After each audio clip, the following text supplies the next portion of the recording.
yang harus dikurangi di bulan Ramadan. Satu, makan. Jangan sampai Ramadanmu siangnya isinya kelaparan, malamnya isinya kekenyangan. Jangan sampai Ramadanmu bukan mengurangi makan tapi mengubah jadwal makan. Waktunya sahur, sahurnya banyak banget. Karena dia bilang untuk sarapan sekalian makan siang. Giliran waktunya buka, bukanya banyak banget. Karena dia bilang makan siang yang tertunda dan juga makan malam yang diawalkan. Itu namanya bukan puasa, tapi jamak takdim dan jamak takhir. Kurangi makan di waktu puasa dan liatin rasanya berbeda. Kurangi makan terutamanya waktu buka. Teori makan yang disampaikan Nabi, yakfik lukaimat yukimna sulbak. Cukup untukmu makan sekedar memberdirikan tulang punggung. Orang tuh kalau lagi lapar banget, berdiriin tulang punggungnya susah, lemes gitu. Tulang punggungnya nggak bisa berdiri. Kata Nabi, kamu makan sekedar memberdirikan tulang punggung. Kalau udah bagus dirinya, bagus duduknya, tulang punggungnya udah berdiri, kamu belum perlu makan sebenarnya.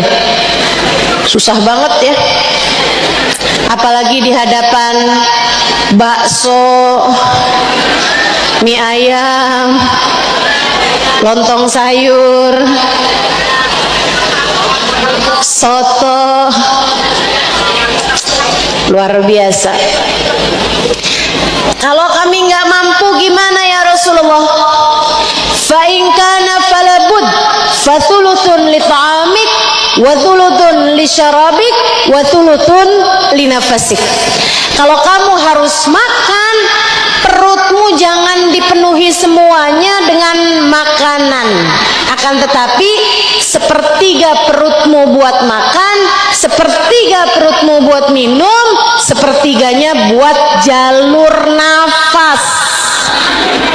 Kenapa gitu Rasul? Sebab orang kalau terlalu kenyang, nafasnya susah. Liatin aja. Kamu habis kekenyangan nih, sholat, kekenyangan buka puasa. Begitu sholat maghrib bacanya gini, Bismillahirrahmanirrahim, Alhamdulillahirabbil alamin. Susah nafasnya karena terlalu kenyang. Apalagi pas giliran sujud,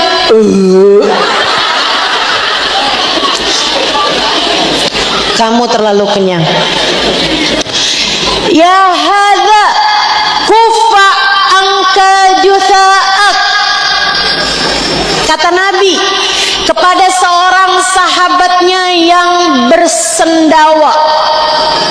Ada sahabatnya Nabi sendawa. Sendawa bahasa Indonesia. Bahasa Inggrisnya kelegean.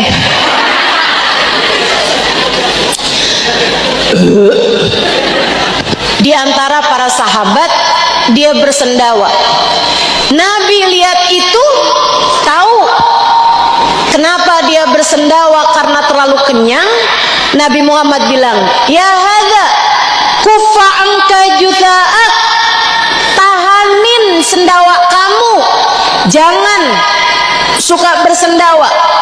Kata Nabi Muhammad, fa inna man tala shib'uhu yaumal qiyamah tala shib'uhu fid dunya tala ju'uhu yaumal qiyamah. Karena orang yang panjang kenyangnya di dunia akan panjang panjang laparnya di akhirat nanti. Serem bener nih. Fa inna man tala shib'uhu fid dunya tala ju'uhu yaumal qiyamah. Yang panjang kenyangnya di dunia akan panjang laparnya di akhirat nanti. Ya Allah, ya Allah, selamatkan kami di hari akhirat nanti ya Allah.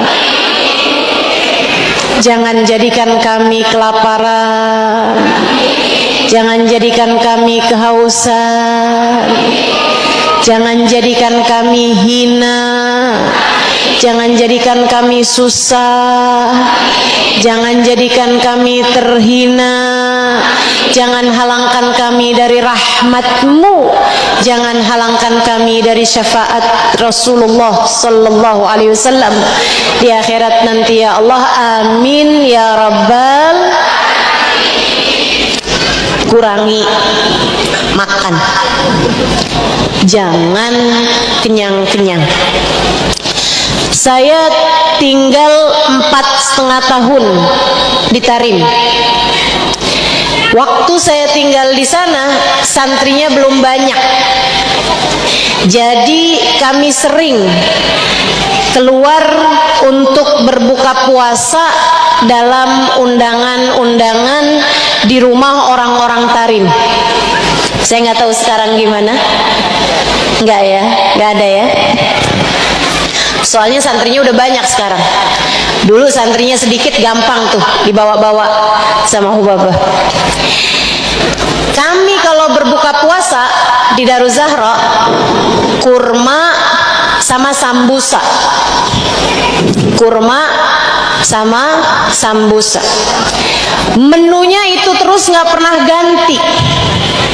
Sampai akhirnya ketika dapat undangan untuk buka puasa di rumah orang, apalagi lihat rumahnya besar, wah kami udah pede banget nih, pasti hidangannya macem-macem. Jelang-jelang maghrib keluar kurma, saya tahu sunnah. Jelang maghrib dikit lagi keluar sambusa. Saya tungguin, semoga datang teman-temannya. Ternyata sampai dengan azan maghrib berkumandang, hanya 2 makanan itu yang terhidang. Ya Allah, ternyata sama aja ini ya. Banyak dari orang-orang saleh di kota Tarim memutuskan untuk kalau buka puasa menunya itu terus dari awal bulan sampai akhir bulan. Kurma karena sunnah, kopi biar matanya terang, nggak ngantukan. Walaupun untuk sebagian orang dikopiin berapa banyak juga tetap aja ngantuk. Ustazah, saya udah minum kopi banyak tetap aja ngantuk Ustazah. Gimana menurut Ustazah? Coba matanya diumurin kopi gimana coba? Sedikit sekalian saya muliakan, ama sambusa itu aja tuh terus sepanjang bulan. Kenapa begitu? Mereka bilang agar hawa nafsu kami tidak meminta yang lain-lain, tidak menuntut yang lain-lain, agar hawa nafsu kami menjadi lemah selama bulan suci Ramadan, tidak menuntut untuk dipenuhi kriteria-kriterianya. Ini nafsu kita nih. Sedikit sekalian, Allah ketika menciptakan manusia,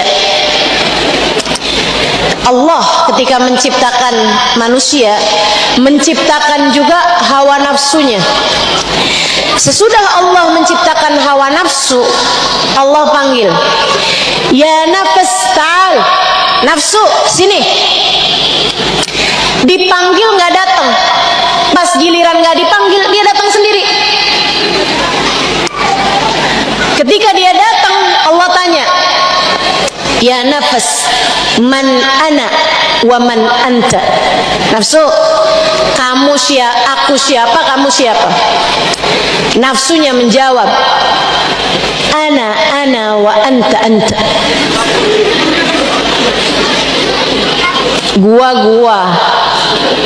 lo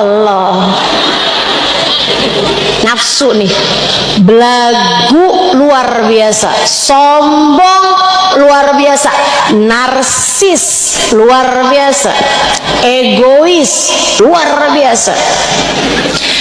Allah kemudian berkata kepada malaikat, ya malaikati aghrikhu fi biharil ju'. Wahai malaikatku, lemparkan nafsu tersebut ke dalam lautan lapar. Nafsu dilemparkan ke dalam lautan lapar sampai sesudah benar-benar lapar. Nafsu kembali dipanggil oleh Allah, ya nafs ta'al, wahai nafsu kemarilah. Nafsu pun datang. Ditanya sama Allah, man ana wa man anta. Nafsu tersebut menunduk kemudian berkata, anta rabbi wa ana abduk.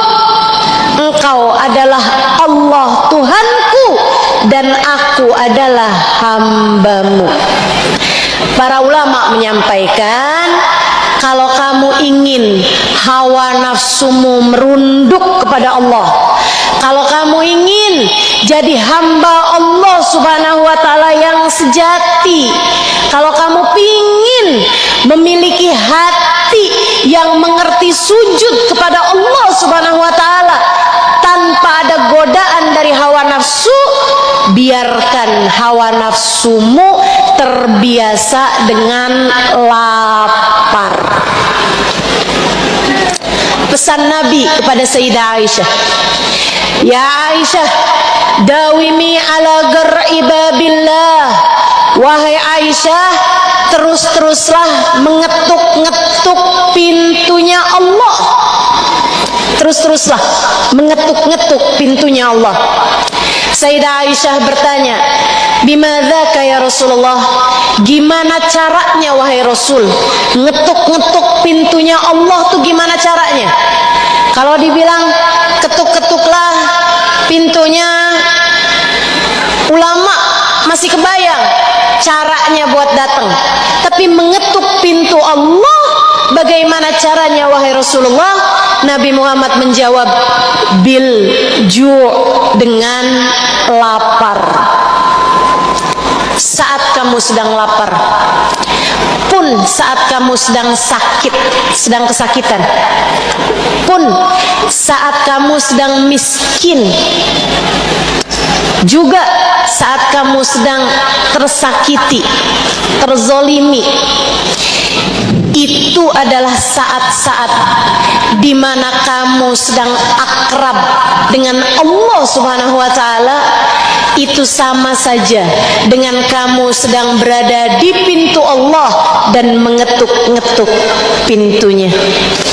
Ijabahnya dekat, doanya orang yang lapar lebih diijabah Allah dibandingkan dengan doanya orang yang kenyang. Imam Ghazali bahkan mengatakan, kadzab man idda'a annahu khashi' wa huwa syab'an. Bohong orang yang mengaku bisa sholat khusyuk padahal dia dalam keadaan kekenyangan. Nggak bisa, nggak bisa. Kata Imam Ghazali, saya udah coba berulang-ulang kali, nggak bisa, nggak bisa. Sholat khusyuk dalam keadaan kenyang perutmu nggak mungkin, nggak mungkin, mustahil. Saya ngerasain susah untuk konsentrasi di majelis dalam mengajar saat dalam keadaan kekenyangan. Susah sekali. Mau konsentrasi mengajar dalam keadaan perut kenyang itu susah. Susah untuk konsentrasi dalam keadaan perut kita kekenyangan. Maka kalau kepengen ilmumu banyak, konsentrasimu mudah, ibadahmu diterima, dan kamu sedang mengetuk-ngetuk pintunya Allah, apalagi kalau kamu berharap hawa nafsumu merunduk, hatimu sujud kepada Allah, berusahalah untuk menjaga lapar. Belajarlah untuk sering-sering lapar, terutama di bulan suci Ramadan. Ustazah, yang namanya puasa mau udah pasti lapar Ustazah. Tahu saya. Tapi masalahnya tetap lapar bahkan di waktu malam itu hanya hamba-hamba berkelas yang dapat melakukannya. Maksudnya nggak buka gitu Ustazah. Buka, tapi tidak berlebih-lebihan. Perut kamu itu kayak katanya Nabi Muhammad, tulutun li ta'amik, tulutun li syarabik, tulutun li nafasik. Sepertiga aja. Makannya tuh jangan banyak-banyak, sepertiga aja. Nasi kamu tuh jangan banyak-banyak ngambilnya. Ustazah, saya mah nasinya dikit tapi lauknya banyak. Sama aja, makannya jangan banyak-banyak. Sesudah makan juga minumnya jangan banyak-banyak. Saya mah makan dikit Ustazah, tapi habis itu es doger, es teler, jus mangga, jus alpukat, sama kopi sama teh. Wah, Masya Allah, banyak sekali minumnya ya. Nah, itu kita jagain lapar kita selama bulan suci Ramadan. Insya kita kalau sunnahnya lapar itu ikut Nabi Muhammad, nggak ada yang sanggup. Nih ya, kita nih kan dalam hidup, hal paling indah dalam hidup adalah ittiba li sunnatin Nabi sallallahu alaihi wasallam, mengikuti sunnahnya Nabi besar Muhammad sallallahu alaihi wasallam dalam kehidupan kita. Tapi orang suka mikir bahwa yang sunnah itu hanya misalnya sholat sunnah, puasa sunnah, atau zikir-zikir. Bukan hanya itu teman-teman, banyak. Semua akhlaknya Nabi, termasuk berbicara yang baik, bicaranya nggak panjang-panjang, kemudian lagi bicara dengan senyuman. Itu juga bagian dari sunnahnya Nabi besar Muhammad. Dan salah satu dari sunnah besarnya Nabi Muhammad adalah al-ju', menahan lapar. Kalau bicara nahan lapar, Nabi Muhammad jagonya. Nabi Muhammad juaranya. Sayyidina Umar bin Khattab bercerita, kata Sayyidina Umar, dakhaltu ila Rasulillah sallallahu alaihi wasallam. Saya masuk ke rumah Nabi Muhammad sallallahu alaihi wasallam. Sesudah dipersilahkan, saya kemudian menuju, tanya nabinya di mana? Di kamar.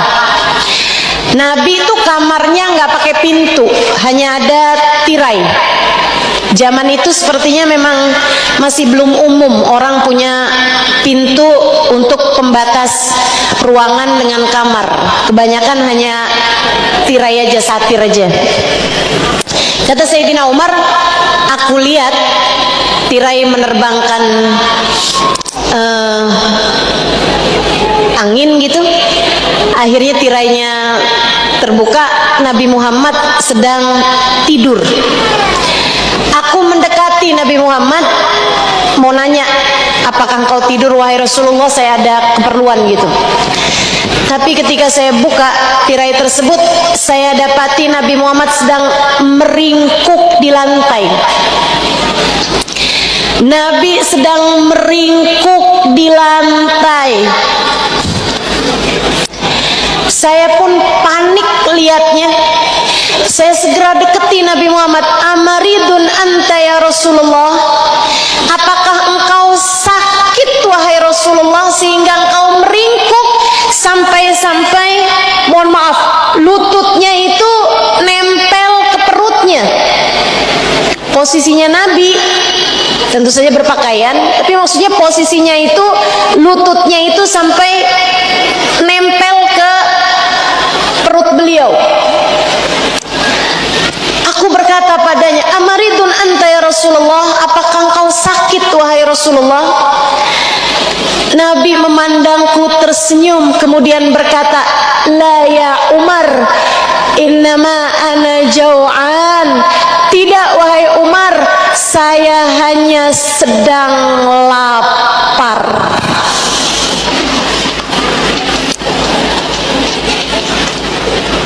Setelah lebih dari 3 hari 3 malam, perutku tidak masuk makanan apa-apa wahai Umar.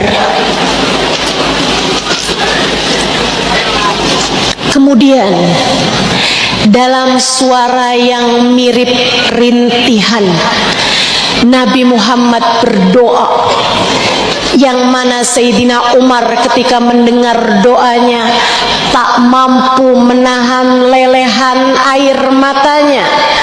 Beliau segera berteriak dan menangis mendengar doa Nabi Muhammad.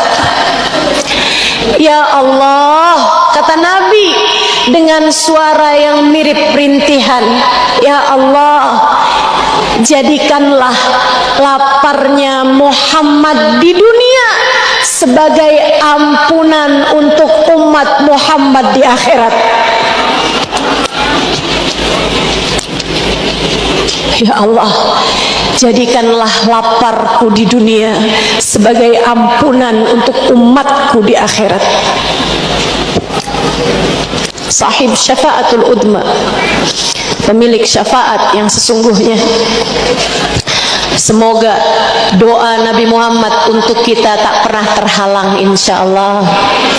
Semoga kita di antara umatnya yang mendapatkan syafaat beliau, mendapatkan ampunan Allah Subhanahu wa taala yang senantiasa dimintakan oleh Nabi Muhammad sallallahu alaihi wasallam.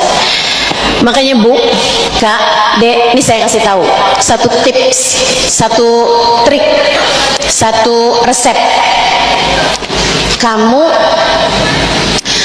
kalau lagi ada satu dosa yang terus-terusan kamu kerjakan, padahal kamu ingin berhenti dari dosa tersebut, atau kamu merasa dosa kamu udah banyak gitu, tapi gimana caranya buat dapat ampunan Allah Subhanahu wa taala, atau kamu sedang ingin mendoakan anakmu atau suamimu agar kembali ke jalan hidayah, karena kamu lihat anakmu bandel, anakmu susah diajakin sholat, anakmu dekat kepada dosa-dosa, bahkan mungkin diantaranya adalah dosa-dosa besar.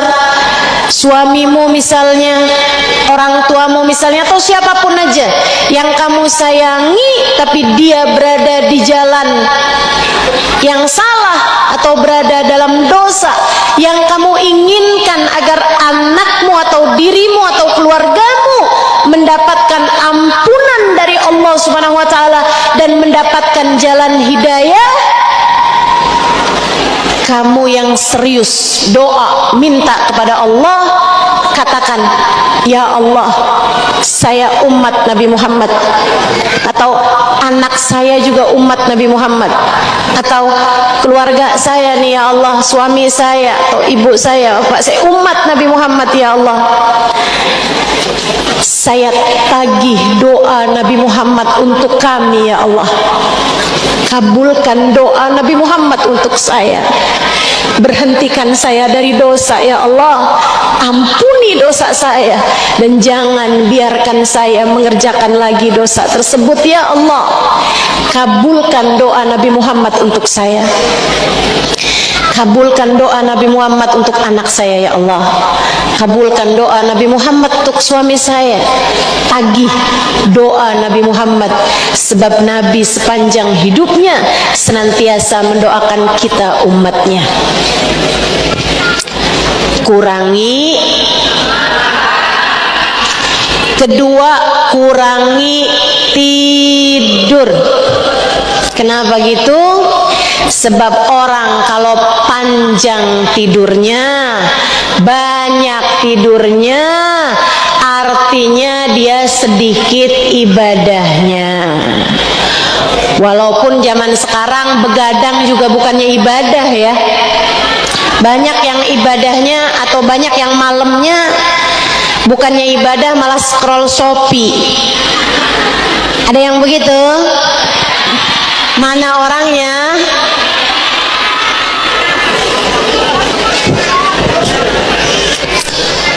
Murah ustazah kalau malam.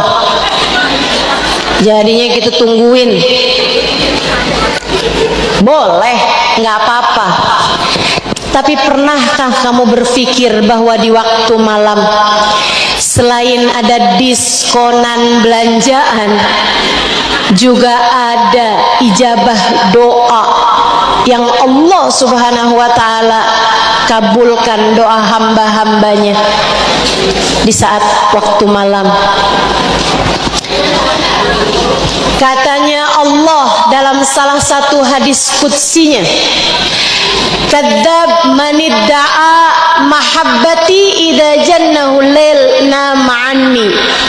Bohong orang ngaku cinta kepadaku tapi sepanjang malam dia meninggalkanku, kata Allah, untuk terlelap dalam tidurnya. Kalau kamu serius pengen jadi hamba Allah, yang seriuslah berdoa, meminta kepadanya, terutama di waktu malam. Di bulan suci Ramadan, yuk kurang-kurangin tidur di waktu malam. Siang aja ustazah boleh, tapi jangan sepanjang siang juga. Bangun cuman buat sholat duhur, habis itu tidur lagi.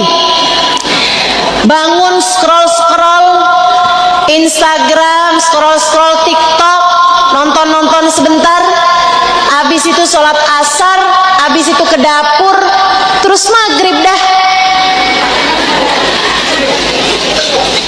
Kayaknya gak gitu caranya puasa. Puasa itu menahan lapar. Puasa itu mendekatkan dirimu kepada Allah Subhanahu wa ta'ala Jalla Jalaluhu wa ta'ala. Memang para ulama, orang-orang soleh banyak yang memilih tidur di waktu pagi atau siang di bulan Ramadan dibandingkan dengan tidur di waktu malam. Kenapa? Karena Ramadan itu antara malam sama siangnya muliaan malamnya. Muliaan malamnya. Malamnya Ramadan itu lebih mulia daripada siangnya. Jadi mereka memilih untuk tidurnya di waktu pagi. Habis isyraq baru tidur. Tapi mereka akan bangun di waktu duha atau di waktu sebelum duhur. Sesudahnya mereka pun sibuk mengerjakan kembali ibadah-ibadah mereka kepada Allah Subhanahu wa ta'ala. Sayangi waktumu di bulan Ramadan, jangan banyak tidur. Insya Allah. Yang terakhir, di waktu bulan suci Ramadan jangan banyak ngomong. Pengen Ramadanmu berkualitas, pengen puasamu menjadi puasa yang bagus, teman-teman saudara sekalian, jangan kebanyakan ngomong. Ustazah, saya mah nggak ngomong ustazah, tapi saya cerita di grup WhatsApp. Cerita apa? Gosip ustazah. Itu kalau kamu cerita di grup WhatsApp, bukan hanya kamu kayak lagi ngobrol sama satu orang, tapi itu kan kayak lagi meeting, kayak lagi rapat sama banyak orang gitu ya. Lebih-lebih lagi dosanya kayak ngomong sama banyak orang. Hati-hati sama jempol-jempol yang akan dihisab Allah di akhirat nanti, karena menuliskan komentar-komentar julid. Hati-hati, jangan dikira kamu tidak akan dihisab atas komentar-komentar pedasmu di media sosialmu. Semuanya hanya akan dihisab oleh Allah Subhanahu wa ta'ala Jalla Jalaluhu wa ta'ala azamatuh. Al-yawma nakhtimu ala afwahihim wa tukallimuna aydihim. Pada hari akhirat nanti mulut ditutup, yang berbicara adalah tangan.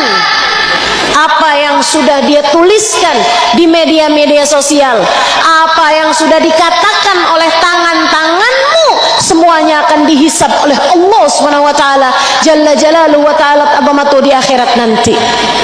Hati-hati. Hati-hati. Lagian ya, kamu kalau ngomong secara langsung nggak berani, kenapa berani komentar? Soalnya pakai akun fake ustazah. Jadi orang nggak akan tahu kalau itu saya. Orang nggak tahu, tapi Allah tahu. Ma yalfidhu min qaulin illa ladaihi raqibun atid. Tidaklah satu ucapan keluar dari mulut seseorang, tidaklah satu tulisan diketik oleh seseorang, melainkan semuanya tertulis oleh malaikat raqib dan malaikat atid. Semuanya akan dipertanyakan kepadamu. Apapun yang kiranya membawa penyesalan di akhirat nanti, jangan lagi lakukan. Kurangi bicara di bulan suci Ramadan. Hati-hati. Apalagi kalau bicaranya yang nggak bagus. Apalagi kalau bicaranya pakai tanda seru, marah mulu, ngomel mulu, ngomel sama suami, sama anak juga marah-marah. Bu, man lam yada' siyamuhu an qawli zur wal amal bih falaysa lillahi hajah fi an yada' ta'amahu wa syarabah.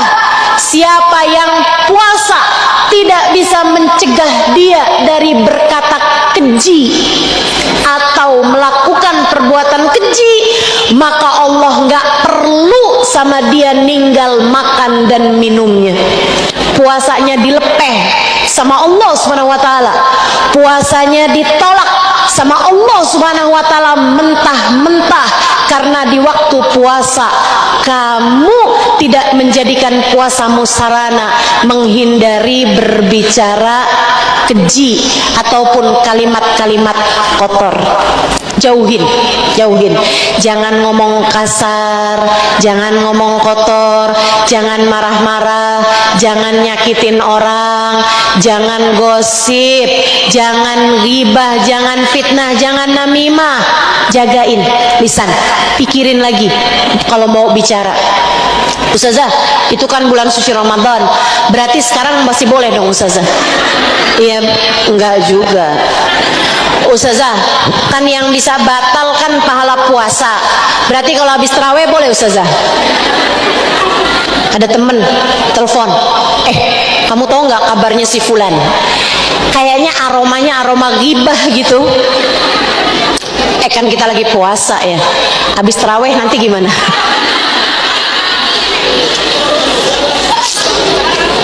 Jangan. Pesannya Nabi Muhammad kepada Sayyidina Mu'ad bin Jabal, wahai Mu'ad, kehancuran umat di akhirat nanti, hancurnya umat di akhirat nanti adalah akibat perbuatan lisan-lisan mereka. Jagain lisanmu, sehingga semoga lisan kita akan bawa kita ke dalam surga Allah Ta'ala. Biar pantas diizinkan Allah ucap salam kepada Nabi Muhammad. Biar lisan kita pantas buat bilang sama Nabi, saya umatmu wahai Rasulullah. Menurutmu yang suka ngomel-ngomel emang pantas? Menurutmu yang suka ngomong kasar, ngomong kotor, caci maki orang emang pantas? Nggak pantas teman-teman, nggak pantas. Menurutmu yang suka nuntut suami, kalau kamu pulang nggak bawa uang, jangan tidur di rumah. Emang pantas ucap salam sama Nabi Muhammad? Pantas. Yuk, insyaallah 3 hal tersebut kita kurangi, kemudian kita perbaiki sholat kita perbaiki puasa kita perbaiki tarawih kita perbanyak membaca Al-Quran, kita siap menuju bulan suci Ramadan. Awal Ramadan baca surat Al-Fatah, inna fatahna laka fatham mubina. Kalau bisa di dalam sholat sunnah maghrib, ba'diyah maghrib, atau sholat sunnah ba'diyah isya lebih bagus. Kalau enggak di luar sholat pun juga nggak apa-apa, kamu baca surat Al-Fatah, sebab Nabi selalu melakukannya di awal Ramadan. Beliau membukanya dengan membaca surat Al-Fatah. Saudaraku sekalian saya muliakan, ibadah kasih bukaan puasa buat orang-orang yang berpuasa, melakukan banyak sedekah, melakukan banyak-banyak kebaikan, karena di bulan Ramadan semua kebaikan kita berlipat-lipat ganda. Mudah-mudahan tidak hanya mudah mendengarnya, tapi Allah mudahkan kita untuk dapat mengamalkannya. Mudah-mudahan saya tidak hanya dimudahkan untuk menyampaikannya, melainkan Allah beri kemudahan saya untuk dapat mengamalkannya. Ala hadhihi niyah wa bikulli niyatin salihah jami'ah syamilah ila hadratin Nabi Muhammad sallallahu alaihi wa ala alihi wa sahbihi wasallam. Al-Fatihah.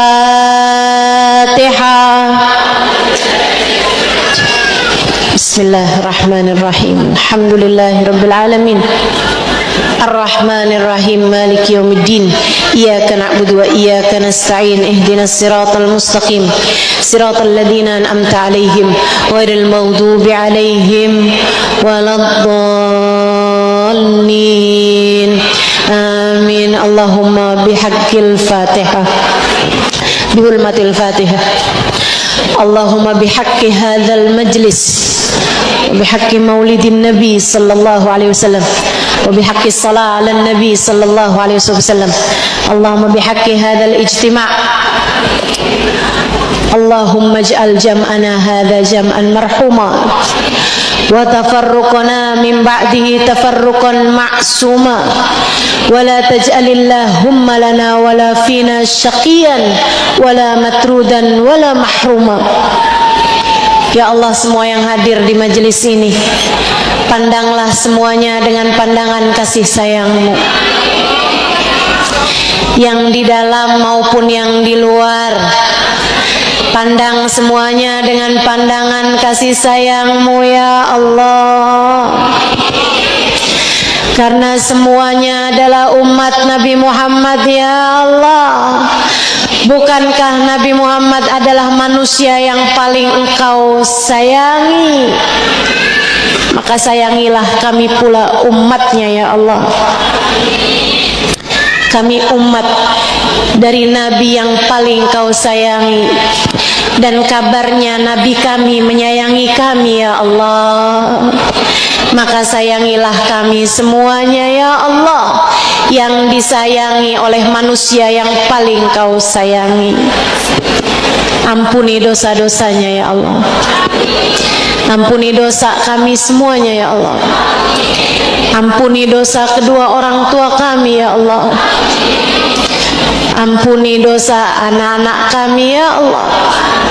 Ampuni dosa suami kami ya Allah. Ampuni dosa saudara-saudari kami, kerabat kami, sahabat kami. Ampuni dosa semua orang-orang yang kami sayangi ya Allah. Sekarang ya Allah, jangan tunda nanti-nanti ya Allah. Ampuni dosa semuanya ya Allah. Bukankah dosa kami sebesar apapun, jika Engkau lemparkan ke dalam lautan ampunan, ia hanyalah seperti buih di dalam samudra kedermawanan-Mu ya Allah. Bukankah Engkau adalah Zat yang maha dermawan, Bukankah yang dermawan ketika memberi tidak perhitungan? Maka jangan perhitungkan dosa kami ya Allah. Ampuni sajalah semuanya ya Allah. Kami tidak sanggup jika dosa-dosa kami harus kami pertanggungjawabkan di hadapan-Mu ya Allah. Kami tidak sanggup jika dosa-dosa kami harus kami tanggung jawabkan di akhirat nanti ya Allah. Kami tak akan mampu menanggung, kami tak akan mampu pula untuk menjawab. Karenanya ampuni sajalah semuanya ya Allah. Yang dosanya banyak, kasih ampunan yang banyak ya Allah. Yang dosanya besar, kasih ampunan yang besar ya Allah. Biarkan kami semua keluar dari majelis, sedangkan dosa-dosa kami telah Engkau ampuni ya Allah. Kabarnya Engkau terkadang mengampuni tanpa diminta. Kabarnya Engkau ya Allah mengampuni seorang hamba tanpa dia memintanya. Kami saat ini memintanya kepadamu ya Allah. Bukankah di saat tidak diminta saja memberi, pasti akan memberi ketika diminta? Kami memohon ampunan-Mu ya Allah untuk semua dosa-dosa kami ya Allah. Dosa yang bahkan kami sudah lupa tapi Engkau tidak. Dosa yang bahkan kami tidak tahu bahwa itu dosa, padahal ia tercatat di dalam catatan dosa-dosa kami ya Allah. Dosa yang bahkan kami menganggapnya remeh, akan tetapi ia besar di sisi-Mu ya Allah.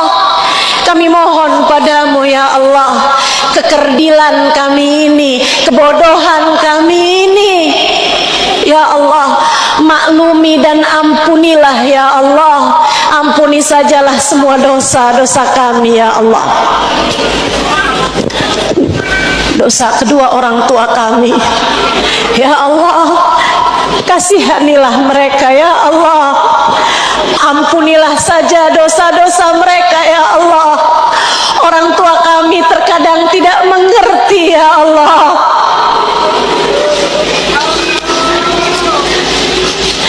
Jangan biarkan mereka harus mempertanggungjawabkan dosanya di dalam alam kuburnya, apalagi di akhiratnya ya Allah.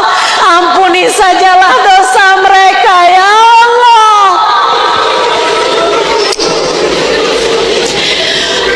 Kami menyayanginya, karenanya sayangilah mereka ya Allah.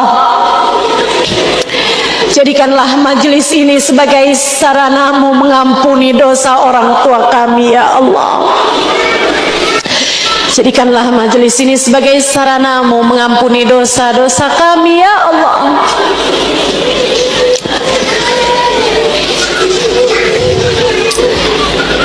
Bantu kami ya Allah untuk bisa beribadah dengan baik di waktu-waktu yang mulia yang segera akan datang pada kami. Bantu kami menghidupkan nisfu Sya'ban dengan cara yang terbaik. Bantu kami menghidupkan malam-malam Ramadan dengan cara yang terbaik, yang paling Kau sukai ya Allah. Bantu kami untuk pandai menjaga puasa-puasa kami. Bantu kami untuk dapat memperbanyak membaca dan mentadabburi Al-Quran. Bantu kami untuk dapat merayakan Lailatul Qadar. Bantu kami ya Allah untuk layak mendapatkan rahmat, ampunan dan itqun minan nar pada hari-hari Ramadan nanti ya Allah. Kami mohon padamu ya Allah, apabila datang ajal menjemput kami, matikan kami dalam husnul khatimah. husnul khatimah ya Allah. Pulang kepadamu membawa iman, pulang menghadapmu membawa bekal, pulang menghadapmu membawa cinta padamu dan kepada baginda Nabi besar Muhammad. Pulang padamu membawa kalimat la ilaha illallah, la ilaha illallah, la ilaha illallah, Muhammadur Rasulullah sallallahu alaihi wasallam. Dengan kalimat tersebut kami hidup. Ya Allah, matikan kami pula dengan kalimat tersebut ya Allah. Masukkan kami ke dalam kubur dengan kalimat tersebut ya Allah. Jadikan kami hamba-Mu di dalam kubur kami nanti ya Allah. Tetapkan kami jadi umat Nabi Muhammad di dalam kubur kami nanti ya Allah. Pertemukan kami dengan Nabi Muhammad di dalam kubur kami ya Allah. Pertemukan kami dengan Nabi Muhammad di dalam kubur kami ya Allah. Jika ada yang tidak pantas, pantaskanlah ya Allah. Jika ada yang tidak layak, layakkanlah ya Allah. Jika ada yang tidak cocok, cocokkanlah saja ya Allah. Pertemukan semuanya dengan Nabi kami Muhammad sallallahu alaihi wasallam di dalam alam kubur kami nanti ya Allah. Dan kami pun mohon padamu ya Allah, orang-orang tua kami yang sudah berada dalam alam kubur, pertemukan mereka dengan Nabi Muhammad ya Allah. Orang tua kami yang sudah meninggal dunia, pertemukan mereka dengan Nabi Muhammad ya Allah. Keluarga kami, orang-orang yang kami sayangi, yang sudah mendahului kami, sahabat-sahabat kami yang sudah mendahului kami di dalam kuburnya ya Allah, pertemukan mereka dengan Nabi Muhammad. Karuniakan kepada mereka syafaat Nabi Muhammad ya Allah. Allahumma rabbana taqabbal minna innaka antas samiul alim, tub alaina innaka antat tawwabur rahim. Rabbana atina fid dunya hasanah fil akhirati hasanah wa qina adzabannar bi fadli subhana rabbika rabbil izzati amma yasifun wa salamun alal mursalin walhamdulillahi rabbil alamin.